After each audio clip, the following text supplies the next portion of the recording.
Usisahau kulike, kubonyeza alama ya subscribe na alama ya kengele. Karibu. Assalamu alaikum warahmatullahi wabarakatuh. Alhamdulillahi rabbil alamin. Inshallah tunaendelea na darasa zetu za kupambanua masuala yetu ya dini, kuyajua masuala yetu ya dini na kujua namna gani ya kutumia mambo yetu katika dini.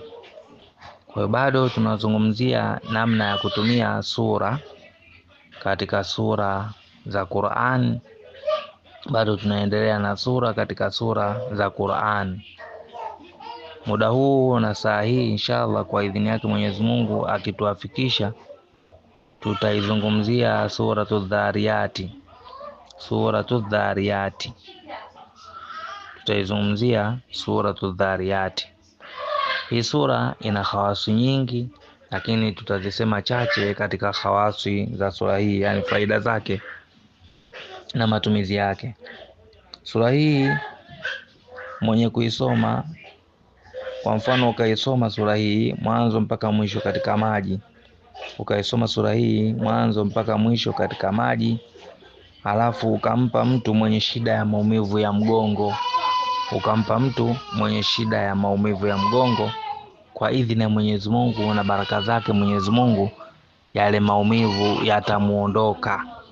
Yale maumivu yatamuondoka, manake atakunywa yale maji ambayo umeyasomea suratul Dhariyati, basi yale maumivu yataondoka kabisa katika mwili wake. Hatakuwa tena na maumivu ya mgongo katika mwili wake baada ya kuisoma sura hii ya Dhariyatu katika maji. Manake na usomaji ni ile pumzi ya kile kisomo unachokisoma kiingie kwenye yale maji. Pumzi unaposoma manake maji yasogee karibu na mdomo wako, ile pumzi iingie kwenye yale maji, halafu ukampa yule mtu, basi kwa idhini ya Mwenyezi Mungu atapona maradhi hayo. Lakini vile vile msomaji akasoma katika maji, vile vile katika maji akasoma sura hii ya Dhariyati, halafu akampa mama mjamzito, basi ambaye amepitisha siku au ana ugumu katika kujifungua, basi kwa idhini ya Mwenyezi Mungu atajifungua kiwepesi. Hiyo moja.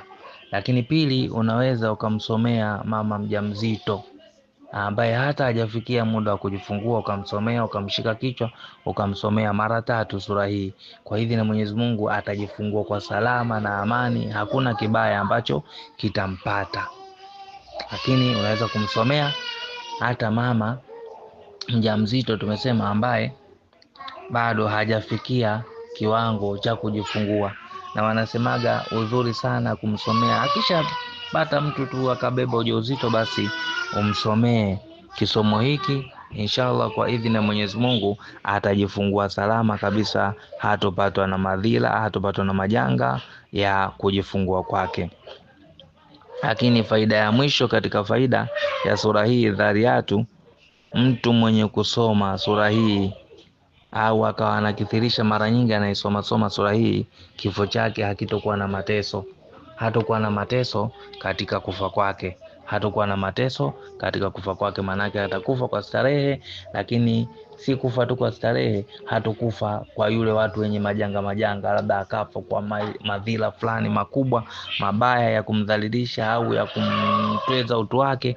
Hatakufa katika hali hiyo, atakufa hali ya kuwa kwa usalama kabisa, na atakufa kwa amani, hatakufa kwa shida, na roho yake itatolewa kwa amani kabisa, haitotolewa kwa vurugu kama zinavyotolewa roho za waja wengine wa Mwenyezi Mungu wenye kufanya makosa katika dunia inshallah. Kwa hiyo tujitahidi sana kuisoma suratul Dhariyatu kwa faida hizi ambazo tumezisema. Wassalamu alaikum warahmatullahi wabarakatuh.